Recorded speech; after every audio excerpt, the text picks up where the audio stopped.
दोस्तों नमस्कार। सावन सोमवार व्रत में ना करें ये 5 गलतियां। सिर्फ शिव तो भोले हैं, भाव के भूखे हैं, पर भाव में भी नियम का ठीक दीपक जलाना पड़ता है। जो व्रत रखे और विधि न जाने उसे भी थोड़ा रुककर समझाना पड़ता है। नमस्कार दोस्तों, सावन का महीना है, चारों तरफ बम बम भोले की गूंज है। हर गली में कावड़िया, हर मंदिर में भीड़ है और हर घर में सोमवार का व्रत है। लेकिन दोस्तों एक बात कहूं, श्रद्धा जितनी जरूरी है उतना ही जरूरी है नियम। क्योंकि भगवान शिव को प्रसन्न करना तो भाव के साथ साथ थोड़ा विवेक भी चाहिए अपने। जो आज मैं आपको बताऊंगा सावन सोमवार व्रत में, वो 5 गलतियां जो भूल से भी नहीं करनी चाहिए। ध्यान से सुनिएगा, क्योंकि छोटी सी भूल बड़े व्रत को अधूरा कर देती है। सबसे पहली बात, क्रोध और वाणी की कठोरता। सबसे पहली बात है क्रोध और वाणी की कठोरता।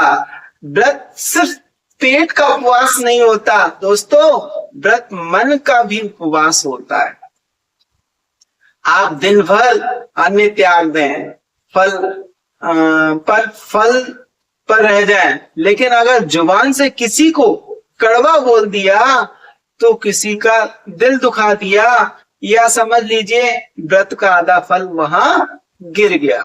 आपका व्रत करने का कोई अर्थ नहीं रहा। इसलिए हमें क्या करना है, कभी भी किसी से व्रत वाले दिन खास तौर से अपशिष्ट बोलना ही नहीं है, किसी का दिल दुखाना ही नहीं है। अगर आप ऐसा करते तो आधा पुण्य तो उसके बाद में चला गया। वो चीज आप दिन भर अन्न त्याग देते हैं, फल पर रहते हैं, ठीक है ना। तो ये चीज अपने को समझना है। शिव तो संयम के देवता हैं, जो खुद क्रोध में महाकाल बन जाए, और वो अपने भक्त से भी संयम मांगते हैं। तो व्रत के दिन वाणी में मिठास रखिए, मन में शांति रखिए, ये पहली बात थी। दूसरी बात, तामसिक भोजन और नशा। ये तो सबको पता है कि,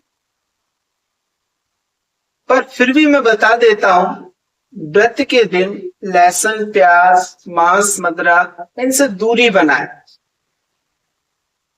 क्योंकि व्रत का मतलब है शरीर को हल्का फुल्का करना, ताकि मन भी भारी ना हो। और जब शरीर तामसिक चीजों से भरा हो तो ध्यान कभी भी नहीं लगता है।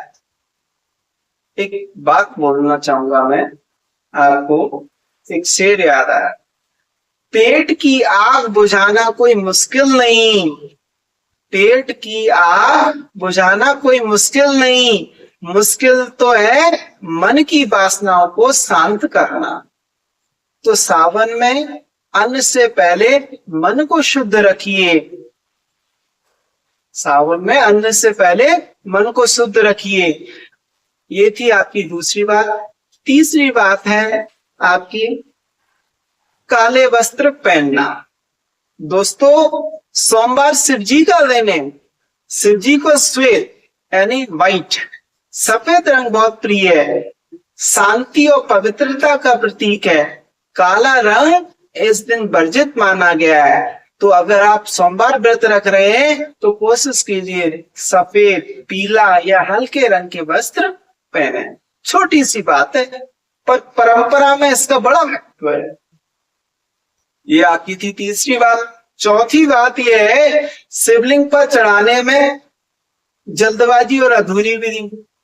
भाई चौथी बार हमने व्रत रखा है और पूजा कर रहा, बस गए और जल्दी जल्दी फटाफट सादा सामान चढ़ाया, पूजा पे बस हुई। ऐसे कभी जल्दबाजी नहीं करना है अपने को। तो बहुत लोग जल्दी में सिर्फ जल चढ़ा देते हैं और चले जाते हैं, लेकिन शिव पूजा में बेलपत्र है, धतूरा है, भांग है, दूध है, दही है, घी है, शहद है। सबसे जरूरी है जल की धारा बिना जल्दबाजी के अर्पित करनी चाहिए। आपके पास जो है वो ठीक है, जो अर्पित कर रहे हो वो भी सही है, लेकिन जब आप जल अर्पित कर रहे हो, 1 लोटा जल सारी समस्या का हल है, तो उस जल को, आप उस जल की धारा को बिल्कुल शांति से धीरे धीरे से आप प्रवाहित कीजिए, धीरे धीरे उसको अर्पित कीजिए। हमें जल्दबाजी में जल अर्पित नहीं करना चाहिए। और एक बात और ध्यान रखिए, शिवलिंग पर चढ़ाया हुआ जल कभी लांघा नहीं जाता, और टूटे हुए बेलपत्र या मुरझाए हुए फूल कभी भी नहीं चढ़ाए जाते। इसलिए पूजा में जल्दबाजी नहीं, समर्पण चाहिए। और 5वीं आखिरी बात है, व्रत को दिखावे या दबाव में रखना। ये सबसे जरूरी बात है दोस्तों, क्योंकि अगर आपका स्वास्थ्य ठीक नहीं है, अगर शरीर साथ नहीं दे रहा है, तो व्रत को जबरदस्ती मत ढोइए। सिर्फ भूखे रहने से खुश नहीं होते, सिर्फ भाव से खुश होते हैं। भगवान तो भाव के भूखे होते हैं। अगर व्रत सिर्फ इसलिए रख रहे हैं क्योंकि लोग क्या कहेंगे, तो रुकिए, सोचिए। भक्ति दिखावे की मोहताज नहीं होती है। एक आखिरी से फिर बात खत्म करता हूं मैं, जो दिल में रखा जाए वही व्रत सच्चा है, वरना बिना भाव के उपवास बस एक भूख तन बच्चा है। तो दोस्तों, ये थी वो 5 बातें जो सावन सोमवार में व्रत के में भूल से भी नहीं करनी चाहिए थी। याद रखिए, सिर्फ सरल है, सिर्फ सहज है, बस 1 लोटा जल, सच्चा मन और थोड़ा सा अनुशासन, यही उनकी असली पूजा है। दोस्तों, अगर आपको वीडियो अच्छा लगा हो तो आप लाइक कीजिए, चैनल को सब्सक्राइब कीजिए और कमेंट में लिखिए हर हर महादेव।